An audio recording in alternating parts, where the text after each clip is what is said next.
प्रिय विद्यार्थियों, बीए तृतीय वर्ष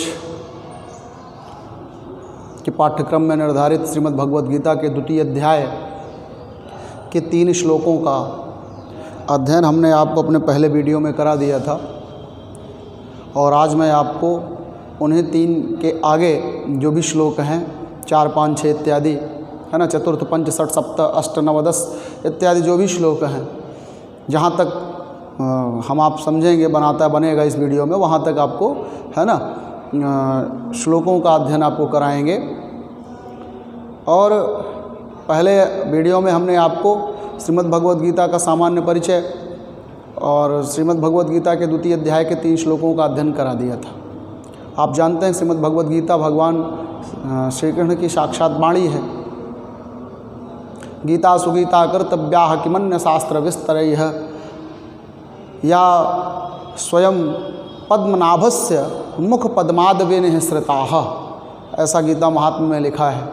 गीता सुगीता किमन्यैः कर्तव्य, गीता सुगीता कर्तव्यैः किमन्य शास्त्र विस्तरैः।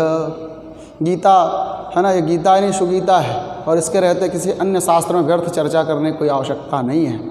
क्यों? क्योंकि बोले यह स्वयं पद्मनाभस्य, पद्मनाभ भगवान है ना विष्णु, तो या स्वयं पद्मनाभस्य मुख पद्माद, मुख रूपी कमल से निःसृता माने निकली हुई है। तो भगवान श्री कृष्ण की साक्षात वाणी है, मुखारविंद की जो साक्षात वाणी है वही क्या है, गीता है। गीता महाभारत के 20 पर्व में वर्णित है और गीता में कुल 18 अध्याय और 700 श्लोक हैं। उन्हीं में से द्वितीय अध्याय को हम आप पढ़ रहे हैं, जिसमें 3 श्लोक हमने आपको पढ़ा दिया था। आज आपको हम चौथा, 5वां, 6ठा, 7वां इत्यादि श्लोकों पर चर्चा होगी। ठीक है। और द्वितीय अध्याय का नाम सांख्य योग नामक द्वितीय अध्याय है। तो इसी सांख्य योग में के अध्याय में भगवान श्री कृष्ण किंग कर्तव्य विमूढ़ अर्जुन को उसे सन्मार्ग पर लाते हुए, अर्थात उसे छात्र धर्म का कर्तव्य जो है उसका बोध कराते हुए, क्षत्रियोचित कर्तव्य का भान कराते हुए है ना, आगे क्या कह रहे हैं तो अब अतिशीघ्र हम आप इस पर चर्चा कर लें तो ही अच्छा है। तो भगवान से अर्जुन जो है, भगवान श्री कृष्ण ने अर्जुन को कहा कि अर्जुन क्लैब्यम मास्मः पार्थनये तत्त्व उपपद्यते क्षुद्रम हृदयम दौर्बल्यम त्यक्तोत्तिष्ठ परंतप। हे अर्जुन, युद्ध के लिए खड़े हो जाओ, यह नपुंसकता तुम में रंच मात्र शोभा नहीं देती है। तो उसी उनके जो वाणी थी उसको सुनने के बाद भगवान श्री कृष्ण को अर्जुन उत्तर के रूप में क्या कहा, तो अर्जुन कह रहा है कि अर्जुन उवाच, अर्जुन ने कहा कि कथम भीष्मम् अहं संख्ये द्रोणं च मधुसूदनः इषुभिः प्रतियोत्स्यामि पूजार्वारिषूदनम्। एक पद को देखें। कथम भीष्मम् अहं भीष्मम्, तो कथम भीष्मम् अहं संख्ये द्रोणं च मधुसूदनः इषुभिः प्रतियोत्स्यामि पूजारौ पूजार्हौ पूज अरहौ, पूजा धन अरहौ बराबर पूजारौ अरिशूदनम, है ना। तो अयादि संधि है ये, पूजारौ धन अरिशूदनम, है ना। तो बराबर पूजार्ह, तो पूजार्वा अरिशूदनम। तो ये अर्थ हो जाएगा कि कथम भीष्मम् अहं संख्ये द्रोणं च मधुसूदनः इषुभिः प्रतियोत्स्यामि पूजारौ, तो पूजारौ अरिशूदनम ऐसे तोड़ लेंगे। तो पूजार्ह, अर्ह माने होता है योग्य, अर्ह माने योग्य, और पूजा अर्ह पूजा के योग्य। और इसको 2 मात्रा पूजारौ क्यों कहेंगे? क्योंकि यहाँ पर संख्या जो है भीष्म और द्रोण दोनों लोगों की बात आई है, इसीलिए उन्होंने कहा अरहौ पूज, ये दोनों हमारे लिए क्या है ना, पूजा के योग्य हैं, सम्मान के योग्य हैं। और कथम माने भला कैसे, मैं द्रोणम और भीष्मम, द्रोणम च भीष्मम च माने भीष्म और द्रोण के, इषुभि माने बाणों का प्रत्युत्स्याम माने प्रत्युत्तर दूंगा। तो यहाँ पर देखें जरा सा, कथम भीष्मम् अहं संख्ये द्रोणम च मधुसूदनः। अर्जुन उवाच, अर्जुन ने कहा कि मधुसूदन, हे मधुसूदन, कथम माने भला कैसे, अहम माने मैं, संख्ये माने युद्ध में, संख्ये अर्थात युद्ध में, भीष्मम द्रोणम, भीष्म और द्रोण का, है ना, भीष्म और द्रोणाचार्य के, इषुभि अर्थात बाणों का, प्रत्युत्स्याम माने उत्तर दूंगा।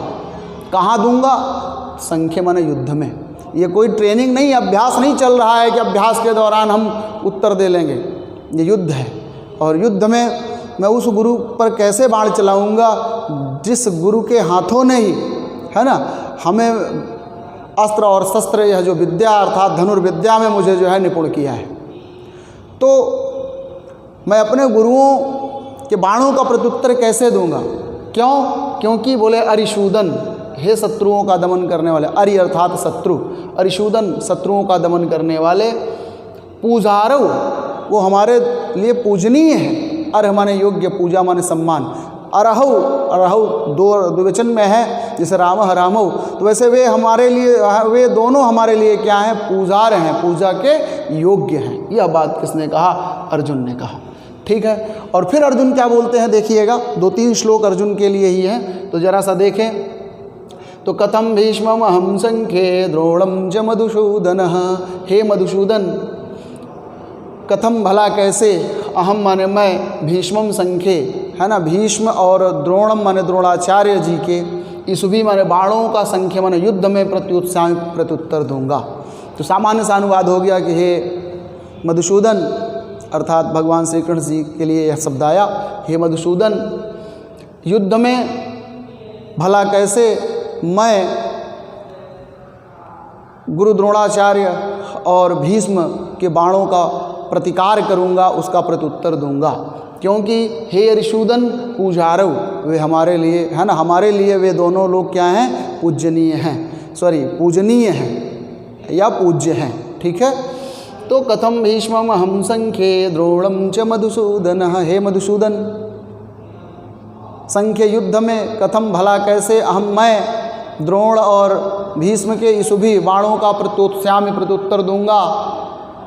अरिशूदन, हे अरिशूदन, वे दोनों लोग पूजारव, पूजा के योग्य हैं या हमारे लिए पूज्य हैं। ठीक है, या पूजनीय हैं।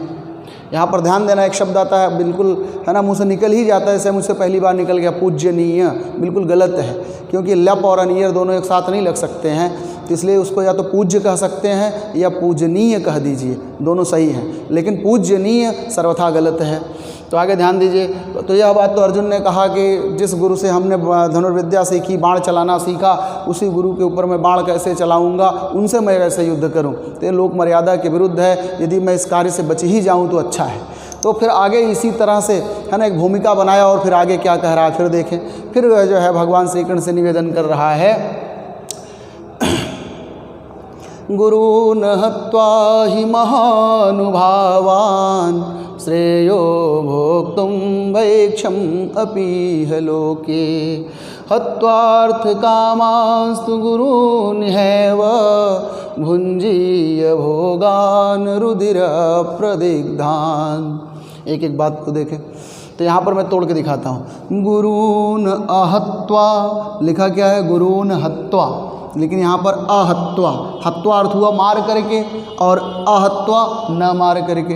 तो गुरून् अहत्वा हि महानुभावान् श्रेयो भोक्तुं वैक्षम् अपीह लोके हत्वार्थकामांस्तु गुरून् हैव भुञ्जीय भोगान् रुधिरप्रदिग्धान्। बोला कि गुरून् अहत्वा, गुरुओं को ना मार करके, हत्वा है ना मार करके, अक्त्वा प्रत्यय हन धातु, हत्वा मार करके, और अहत्वा ना में हलंत कर देंगे तो गुरून् द्वितीय बहुवचन में, गुरुओं को है ना अहत्वा ना मार करके, ही माने क्योंकि महानुभावान है ना, महानुभाव, तो महानुभावान गुरून् अहत्वा, महानुभाव गुरुओं को ना मार करके, भोक्तुम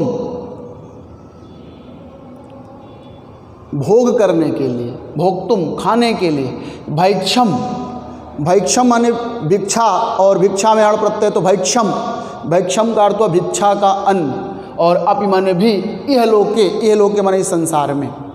तो बोले गुरून् महानुभावान गुरून् अहत्वा, तो महानुभावान गुरून् अहत्वा इह लोके भैक्षम अपि भोक्तुम श्रेयः, तो पहले का ये अन्वय हुआ। तो बोले क्या कि महानुभावान गुरून्, महानुभाव गुरुओं को अहत्वा न मार करके, यह लोग के इस लोक में भैक्षम अपि भिक्षा का अन्न भी, भोक्तुम माने खाना, श्रेयो माने मैं श्रेयस्कर समझता हूँ, कल्याणकारी समझता हूँ, हमको ऐसा राज्य नहीं चाहिए, ऐसा राज्य जो गुरुओं को मार करके प्राप्त होगा, तो ऐसे भोगों को मुझे नहीं भोगना है। ऐसे भोगों से अच्छा है कि हमारे गुरु जीवित रहें, वो महानुभाव हैं जिनसे हमें धनुर्विद्या है ना, जो हमें धनुर्विद्या में निपुण किए, तो ऐसे गुरुओं को ना मार करके मैं भिक्षा के अन्न को खाना श्रेयस्कर समझता हूँ। यह किसने कहा? अर्जुन ने कहा।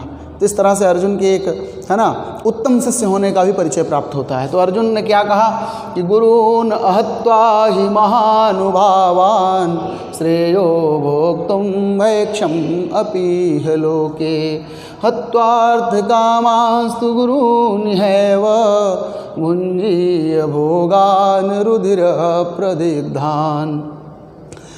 गुरुओं को ना मार कर, कैसे गुरुओं को? महानुभाव गुरुओं को ना मार करके यह लोके माने इस लोक में भैक्षम भिक्षा के अन्न को अपि माने भी भोक्तुम माने खाना श्रेय माने कल्याणकारी समझता हूँ कि मेरे लिए सर्वथा सुसंगत है कि मैं भिक्षा मांग करके अपना गुजारा कर लूँ, अपना उदर पूर्ति कर लूँ, परंतु गुरुओं की हत्या से बच जाऊँ, है ना। यह जो महापाप होगा उससे मैं बच जाऊँगा। फिर आगे क्या कह रहा है? देखिए पुरुषार्थ कितने होते हैं? पुरुषार्थ 4 होते हैं, धर्म, अर्थ, काम और मोक्ष। तो अर्जुन बड़ा सूक्ष्म तरीके से समझाने की चेष्टा कर रहा है और कह भी रहा है क्या कहा कि हत्वार्थ कामास्तु गुरूनिहैव भुञ्जीय भोगान् रुधिर प्रदिग्धान्। बोले भुंजी माने भोग करूँगा, भोगान माने भोगों का, मैं जिन भोगों का उपभोग करूँगा वो रुधिर प्रदिग्धान, रुधिर अर्थात खून से, प्रदिग्ध माने क्या होंगे? सने होंगे। गुरून माने रुधिर प्रदिग्धान, रुधिर खून से प्रदिग्ध सने होंगे, है ना। ऐसे रुधिर से सने हुए, खून से सने हुए भोगान माने भोगों का, भुंजी माने उपभोग करूँगा। कब? तो बोले गुरून हत्वा, जब गुरुओं को मारूंगा तब तो मिलेगा ना, क्योंकि गुरु ही तो युद्ध के लिए खड़े हुए हैं, है ना। भाई खड़े हुए हैं, बंधु खड़े हुए हैं। तो ध्यान दीजिएगा, तो बोलता क्या है कि गुरून हत्वा, गुरुओं को मार करके अर्थ कामाहतु, 2 ही पुरुषार्थ मुझे प्राप्त होंगे। कौन कौन से? अर्थ और काम। पुरुषार्थ कितने हैं? 4 हैं, धर्म, अर्थ, काम और मोक्ष। तो युद्ध में है ना, जब मैं लड़ूंगा तो उससे अधर्म भी होगा और मोक्ष तो मिलना है नहीं, क्योंकि हिंसा होगी। तब क्या होगा? तो सिर्फ 2 ही पुरुषार्थ मिलेंगे, अर्थ और काम। और ये भी अर्थ और काम नामक जो पुरुषार्थ प्राप्त होंगे वे भी कैसे होंगे? तो रुधिर प्रदिग्धान भोगान भुंजीय, माने ये जो अर्थ और काम भी मुझे प्राप्त होगा वह रुधिर प्रदिग्ध, खून से सने हुए, है ना। गुरुओं को मार करके उन्हीं के खून से सने हुए भोगों को भुंजीय माने भोगूंगा। अब बात समझ में आ गई। इसलिए हे नारायण, हे ऋषुदन, युद्ध हमसे नहीं होगा।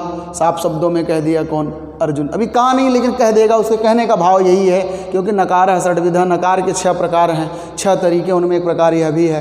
तो जरा सा देखें तो कहते क्या है कि गुरून हत्वा हि महानुभावान् श्रेयो भोक्तुं भैक्षम अपीह लोके हत्वार्थ कामास्तु गुरूनिहैव भुंजीय भोगान रुधिर प्रदिग्धान। महानुभाव गुरुओं को, है ना, अहत्वा ना मार करके भैक्षम, भिक्षा के अन्न को भी यह लोके माने इस लोक में, भोक्तुम माने है ना भरण करना, उसी को खा लेना, श्रेय माने कल्याणकारी है। और गुरून हत्वा, गुरुओं को मार करके अर्थ और काम रूपी, है ना, जो भोग हैं वो रुधिर प्रदिग्धान, वो खून से सने होंगे, और भुंजी माने उन्हीं का मैं उपभोग करूँगा। तो ऐसे हमारे गुरुओं के खून से सने हुए भोग को मुझे नहीं भोगना है, उसके कहने का एक बात है। और फिर आगे समझा रहा है, कह रहा है क्या? अपना मैंने उसकी जो व्यथा है मन की वह कह रहा है कि न च एतद विद्मः कतरन्नो गरीयो यदवा जयेम यदि वा नो जयेयुः यानेव हत्वा न जिजीविषामः ते अवस्थिताः प्रमुखे धार्तराष्ट्राः। न चैतद्विद्मः कतरन्नो गिरियो यदवा जयेम यदि वा नो जयेयुः यानेव हत्वा न जिजीविषामः ते अवस्थिताः प्रमुखे धार्तराष्ट्राः। बड़ी ऊंची बात कहा। आप, है ना, अपने लिए कम लेकिन अपनों के लिए बहुत कुछ करना चाहते हैं।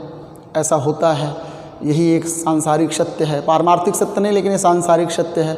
व्यक्ति खुद के लिए नहीं, लेकिन अपने लिए ना, है ना, अपनों से जुड़े लोग जो हैं उनके सुख के लिए बहुत परिश्रम करता है।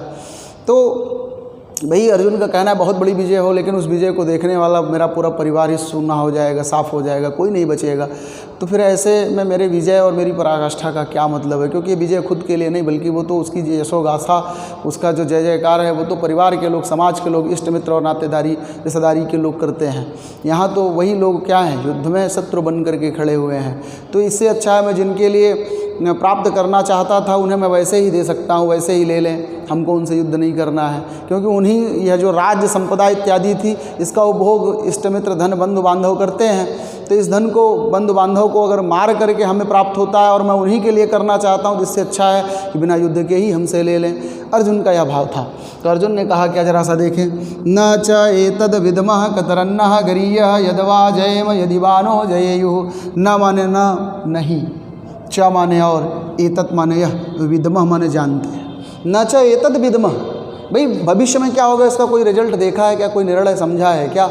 है ना, क्रिकेट हो रहा है, कौन पक्ष जीतेगा कौन पक्ष हारेगा, यह तो युद्ध माने क्रिकेट होने के बाद ही पता चलता है। तो इसी तरह से युद्ध में कौन सा पक्ष जीतेगा, धृतराष्ट्र का पक्ष जीतेगा या पांडु का पक्ष जीतेगा, तो कौरव और पांडव में विजयी कौन होगा ये तो पता ही नहीं है ना। ये तो युद्ध होने के बाद निर्णय आता है कि कौन सेना विजयी हुई, है ना, कौन सा राजा युद्ध में विजय को प्राप्त हुआ।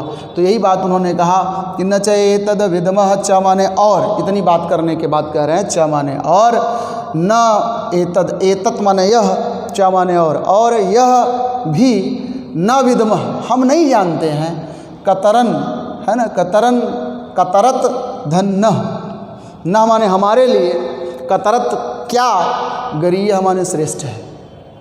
पहली बात तो हम यह नहीं जानते हैं कि कतरत माने क्या करना, न माने हमारे लिए, गरीय माने श्रेष्ठ है। न च एतद विद्मः कतरन्नः गरीयः, तो कतरत धन्ना बराबर कतरन्नः ऐसे कर सकते हैं। गरीय माने श्रेष्ठ, एतत् माने यह, विद्मः माने जानते हैं, न माने नहीं। हम यह नहीं जानते हैं कि हमारे लिए क्या करना श्रेष्ठ है। यदवा जयम, यदवा माने अथवा, जयम माने जीतूंगा, यदि वा माने अथवा, है ना, नो जयेयु, नो माने हमें, जयेयु माने वे जीत लेंगे। तो बोले हम जीतेंगे या वो हमको जीत लेंगे, ठीक है। यानेव हत्वा, यानेव न हत्वा, तो बोले यानेव हत्वा, जिनको मार करके, न जिजीविषामः, न जिजीविषामः, हम जीना ही नहीं चाहते हैं। ते माने वही, धार्तराष्ट्राः प्रमुखे, धृतराष्ट्र के प्रमुख अर्थात दुर्योधन इत्यादि जो उनके पुत्र हैं वे ही अवस्थिता, है ना, मेरे सम्मुख खड़े हैं। प्रमुखे अवस्थिता माने सम्मुख खड़े, धार्तराष्ट्र, धृतराष्ट्र के पुत्र इत्यादि। बात आपकी समझ में आ गई होगी कि अर्जुन जो है भगवान श्री कृष्ण कह रहा है कि अगर युद्ध का कोई विकल्प निकल जाता तो अच्छा था, युद्ध ना ही होता तो अच्छा था। क्यों कह रहा है? पहली बात तो यह है कि न च एतद विद्मः कतरन्नः गरीयः, न माने हमारे लिए, है ना, कतरन गरीयः क्या श्रेष्ठ है, एतत् न विद्मः हम नहीं जानते हैं। इससे भी सिद्ध हो रहा है कि वह किम कर्तव्य विमूढ़ हो चुका है, अपने छात्र धर्म से बिल्कुल, है ना, विरक्त हो गया है। तो बोले उसकी बुद्धि जो है वो दिग्भ्रांति हो गई है। तो न च एतद विद्मः कतरन्नः, कतरन्नः, कतरन माने क्या, न माने हमारे लिए, गरीयः माने श्रेष्ठ है, न च और नहीं, एतद विद्मः हम जानते हैं। यदवा जयेम यदिवानो जयु, यदवा माने अथवा, जयेम, है ना, यदिवानो जयु, हम उनको जीतेंगे या वे हमें जीत लेंगे। याने व हत्वा, जिनको मार करके, न जिजीविषामः, हम जीना ही नहीं चाहते हैं, जीने की इच्छा ही नहीं करते हैं। स्थिता माने स्थित हैं, ते माने वे ही, प्रमुखे धार्तराष्ट्रा, सम्मुख कौन, धार्तराष्ट्र, धृतराष्ट्र के पुत्र, दुर्योधन, दुशासन इत्यादि जो भी हैं। तो बोले ये हमारे सम्मुख ही स्थित हैं, जिनको मार करके मैं जीवित ही नहीं रहना चाहता हूँ। फिर इस तरह से जो है वह निवेदन किया, किससे किया, भगवान से, कृष्ण से कि हे भगवान, हम यह नहीं जानते, एतत् न विद्मः माने हम यह नहीं जानते हैं, कतरन्नः गरीयः हमारे लिए क्या श्रेयस्कर है, अथवा जयम यदिवानो जयु, वे हमें जीतेंगे या हम, है ना, हम जीतेंगे या वे हमें जीत लेंगे। यह हम नहीं जानते, और हमारे लिए क्या श्रेष्ठ है यह भी हम नहीं जानते हैं। और जिनको मार करके हम जीवित नहीं रहना चाहते हैं, ते धार्तराष्ट्रा वे धृतराष्ट्र के पुत्र इत्यादि है ना, कौरव है ना, कुरु वंश कौरव इत्यादि जो हैं प्रमुखे अवस्थिता मेरे सम्मुख स्थित है। आगे का भी श्लोक मैं आपको दिखाता हूँ, छठे के बाद 7वां 8वां 9वां 10वां इत्यादि। 7वें श्लोक की जो व्याख्या है, तो पहले इसको हम पढ़ते हैं, फिर इसके बाद इसकी व्याख्या करते हैं। एक बात तो यहाँ समझने की है कि अर्जुन भगवान श्री कृष्ण से कुछ निवेदन किया था, लेकिन अभी भगवान श्री कृष्ण ने एक भी बात उन्हें उपदेश के रूप में नहीं दिया, बस थोड़ा सा कह करके चुप हो गए। क्यों? क्योंकि उन्होंने जिक्र भर किया है बस कि आप में कायरता कहीं ना कहीं आ गई है और आपके लिए शोभा नहीं देती, सखा भाव से, है ना। परंतु एक शिष्य और गुरु के बीच का जो कम्युनिकेशन होता है, जो संचार होता है, जो संवाद होता है, उसमें गुरु के पास पूरा अधिकार होता है कि वह अपने शिष्य को बिल्कुल निम्न से निम्न तक है ना, शून्य से शून्यतर तक जा करके उसे वो समझा सकता है। तो किसी से कुछ पूछने के लिए पहले शिष्य बनना पड़ता है, अधिकार देना पड़ता है। जब आप किसी को अधिकार देंगे तब वो अधिकार मिल जाने पर ही आपको उपदेश दे सकता है। यही कार्य हुआ है भगवान श्री कृष्ण और अर्जुन के बीच में, क्योंकि अर्जुन उस समय रथ पर बैठे हैं तो एक प्रकार से वे स्वामी हैं और भगवान श्री कृष्ण रथ हाँकने वाले हैं, इसलिए वे सूत हैं। यदि पद के क्रम को भी देखा जाए तो वहाँ पर भगवान श्री कृष्ण का जो पद है वह अर्जुन के पद से कई गुना नीचे है। तो यह एक बात जो है वो मन में नहीं है ना, खटकती रहती है। यह बात मन में जो है खटकती है कि एक सारथी जो है वो अपने मालिक को कैसे उपदेश दिया होगा। तो यह बात जो है आप समझने की कोशिश करिएगा, यह शास्त्र है। तो भगवान श्री कृष्ण ने क्या किया कि ऐसे ही उपदेश नहीं दिया है, पहले उन्हें उपदेश देने का अधिकार प्राप्त हुआ है, तब उन्होंने अधिकार अर्थात अधिकार के प्राप्त होने पर ही उन्होंने उपदेश दिया। वह उन्होंने उपदेश तब दिया जब श्री कृष्ण भगवान को अर्जुन ने अपना गुरु माना और स्वयं को शिष्य के रूप में प्रकट किया कि मैं आपका शिष्य हूँ और आप मुझे उपदेश दें। तो द्वितीय अध्याय के 7वें श्लोक तक तो भगवान श्री कृष्ण का कोई मुख्य रूप से उपदेश ही नहीं है। तो गीता का जो उपदेश का प्रारंभ है वह द्वितीय अध्याय के 8वें श्लोक से होता है, और जो द्वितीय अध्याय का 7वां श्लोक है उसमें भगवान श्री कृष्ण से शिष्यत्व ग्रहण करता है कौन? अर्जुन। और जानने का सबसे उत्तम तरीका है कि आप पहले शिष्य बनो, क्योंकि गुरु जो है वह अपने शिष्य से कुछ भी छिपाता ही नहीं है, एक बात। और दूसरी बात, वह उससे असत्य भाषण नहीं करता है, वह उसे बिल्कुल सत्य सत्य ही बताता है। यह एक गुरु और शिष्य के बीच के संवाद की विशेषता है। अन्य से अगर आप कहीं कुछ पूछते हैं है ना, कुछ जानना चाहते हैं, तो वहाँ एक उच्च और निम्न का भी भाव बनता है। परंतु जब कोई व्यक्ति शरणागत हो जाता है, तो शरणागत जब कोई व्यक्ति स्वयं को करता है तो वह जो, और दूसरी बात क्या है कि वह अपने को शिष्य मान करके उपस्थित करता है, तो वहाँ पर सामने वाला जो होता है वह उससे कुछ भी छिपाता नहीं है, रंच मात्र छल कपट ना करके बिल्कुल यथार्थ कथन करता है। तो यहाँ पर क्या है कि भगवान श्री कृष्ण के सम्मुख अर्जुन स्वयं को शरणागत करता है और शिष्यत्व का जो भाव है उसको भगवान श्री कृष्ण के सम्मुख ग्रहण करता है, भगवान श्री कृष्ण को गुरु मानता है, उनसे निश्चित उपदेश देने का निवेदन करता है।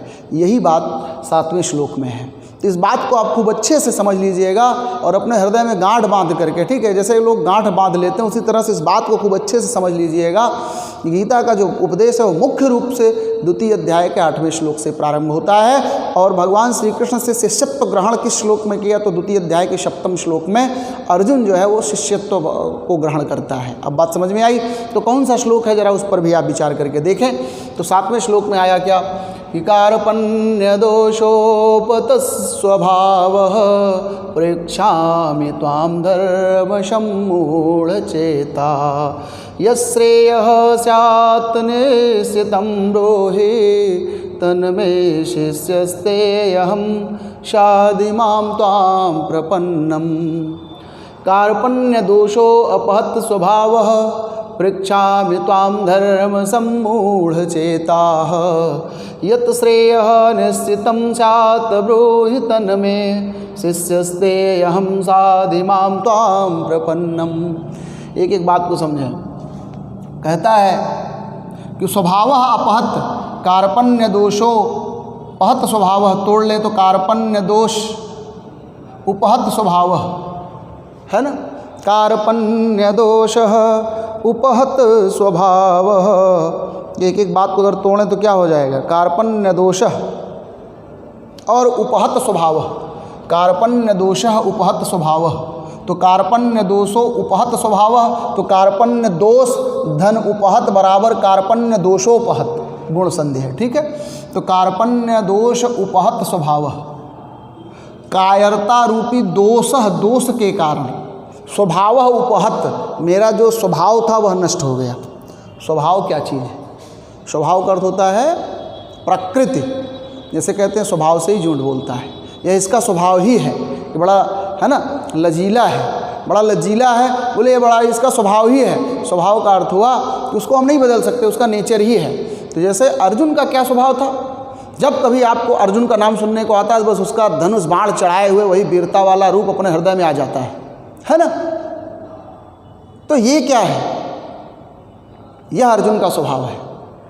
अर्जुन वीरता की बिल्कुल प्रतिमूर्ति है, क्योंकि जब एक धनुर्धर की बात आती है, धनुर्धारी अर्जुन, तो बस आपको तुरंत है ना अर्जुन को बिल्कुल वीर रस की प्रतिमूर्ति सा आपके हृदय में अर्जुन की एक छाया चित्र सी बन जाती है, उसकी मूर्ति उपस्थित हो जाती है। तो यह उसका एक स्वभाव है। परंतु अर्जुन का जो जिस स्वभाव के लिए अर्जुन जाना जाता है उसका वह स्वभाव नष्ट हो गया है। और वह जो स्वभाव उसका नष्ट हुआ उसका कारण क्या है, तो कायरता रूपी दोष, उसमें कायरता का समावेश हो गया। इस कारण से जो वीरता रूपी जो उसका स्वभाव था वह क्या हुआ, नष्ट हो गया। इसी बात को यहाँ कह रहे हैं क्या कि कार्पण्य दोषः उपहत स्वभावः प्रेक्षामि त्वां धर्म सम्मूढ़ चेताः यश्रेयः स्यात् निश्चितं ब्रूहि तन्मे शिष्यस्ते अहं साधिमां त्वां प्रपन्नः। तो बोले कार्पण्य दोषः, कायरता रूपी दोष के कारण उपहत स्वभावः, नष्ट हुआ स्वभाव वाला, और धर्म सम्मूढ़ चेताः, धर्म के विषय में कि मेरा क्या धर्म है, इसमें मुझे क्या करना चाहिए, चेता माने मेरी जो बुद्धि है वो सम्मूढ़ माने बिल्कुल विचलित हो गई है। बात समझ में आई। कर्तव्य में मेरी बुद्धि जो है वो सम्मूढ़ अर्थात बिल्कुल पथभ्रष्ट हो गई, विचलित हो गई है। और त्वाम प्रेक्षामि, और आपसे पूछ रहा हूँ, यत श्रेयः, यच श्रेयः, तो यत धन श्रेयः बराबर यत श्रेयः, जो कल्याणकारी होवे, स्यात् होवे, तत् माने वह, मैं माने मुझसे, निश्चितम ब्रूहि, मेरे लिए आप निश्चित कहिए। जो बात जो कार्य मेरे लिए कल्याणकारी होवे, मैं निश्चितम ब्रूहि, मुझसे आप निश्चित ही कहें। शिष्यः ते अहम, अहम ते शिष्यः, बात आ गई ना, अहम ते शिष्यः, मैं तुम्हारा शिष्य हूँ, मैं आपका शिष्य हूँ। और बोले साधि माम ताम प्रपन्नम, माम माने मैं, ताम माने आपकी, साधि माने शरण को, प्रपन्न माने धारण करता हूँ, मैं आपकी शरण को धारण करता हूँ। यहाँ पर अर्जुन जो है वह शरणागत हो गया और कहता है कि यत श्रेयः, जो कल्याणकारी होवे, मैं निश्चितम ब्रूहि, तत् माने वह, मैं माने मेरे लिए, निश्चितम ब्रूहि निश्चित रूप से आप कहें। अहम ते शिष्य है ना, शिष्यस्ते अहम साधिमां ताम प्रपन्नम, ये आप हमेशा के लिए याद कर लीजिएगा। द्वितीय अध्याय के 7वें मंत्र का है ना, श्लोक का अंतिम भाग है, शिष्यस्ते अहम साधिमां ताम प्रपन्नम।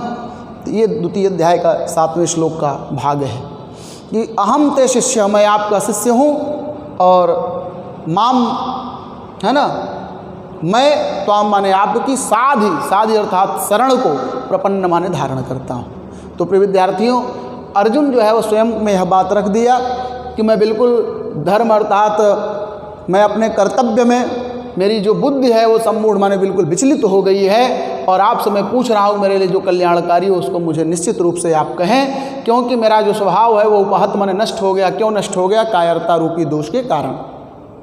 कायरता रूपी दोष के कारण नष्ट हुए स्वभाव वाला, और कर्तव्य में मेरी बुद्धि विचलित हो गई है, इसलिए त्वाम पृच्छामि, इसलिए मैं आपसे पूछता हूँ कि मेरे लिए यत श्रेय जो कल्याणकारी स्यात् होवे, मैं निश्चितम ब्रूह, उसको आप मेरे लिए निश्चित रूप से कहें। अहम ते शिष्य, मैं आपका शिष्य हूँ। माम माने मैं, त्वाम माने आपकी, साधु प्रपन्नम, शरण को धारण करता हूँ, आपकी शरण में, है ना, आपकी शरण को ग्रहण करता हूँ। तो इस तरह से यह भाव आपके समझ में आ गया होगा कि द्वितीय अध्याय के 7वें श्लोक में भगवान श्री कृष्ण के सम्मुख अर्जुन शिष्य बन करके, है ना, प्रकट होता है, और वह भगवान श्री कृष्ण से एक कल्याणकारी मार्ग, जो कल्याणकारी मार्ग है उसको वह बताने के लिए निवेदन करता है कि हे प्रभु, मेरे लिए जो कल्याणकारी रास्ता हो, जो कल्याणकारी मार्ग हो, आप उसके विषय में उपदेश करें। तो प्रिय विद्यार्थियों, 7वें श्लोक तक जो है यह हो गया। अब 8वें श्लोक से भगवान श्री कृष्ण जी अर्जुन को उपदेश देते हैं, तो उसको मैं आपको अगले वीडियो में बताऊंगा। तो आज के लिए बस इतना ही। अगले में आपको जो है 8वें श्लोक से, अर्थात भगवान श्री कृष्ण के वास्तविक उपदेशों से आपको परिचय कराऊंगा। इन्हीं शब्दों के साथ धन्यवाद।